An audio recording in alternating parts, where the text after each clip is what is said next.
All three Abrahamic religions originally forbade you from charging interest on a loan, or usury. Allah has permitted trade and forbidden usury. If you do not give up riba, then be informed of war against you from Allah in Islam. Luke 6:34-35 from the New Testament Gospel reads, "If you lend to those from whom you expect repayment, what credit is that to you?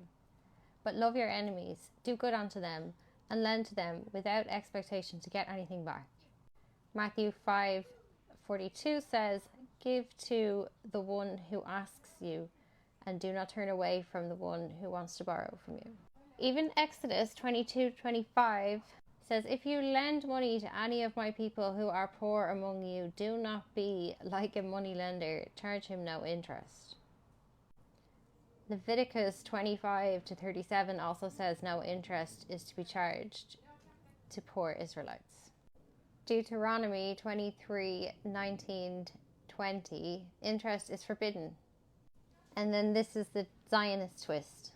It says it's allowed on loans to foreigners. Over time, Jewish legal scholars allowed for mechanisms in the Talmud, legal workarounds, to these clear, godly instructions that would allow them to treat loans as investment partnerships, not as debt. Do you think you're smarter than God? Jewish law from then on develops this important distinction. Brothers, fellow Jews, cannot be charged interest still today, but non-Jews, well, as per Torah precedent, they can. And thus, capitalism is born.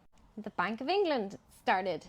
So, if you go back to medieval Europe, there's gross anti-Semitism everywhere. They have locked Jews out of trade and property ownership, but they can use them because of the religious thing, thinking they can get themselves, these Christian kings, off the hook with God by borrowing from a Jewish lender.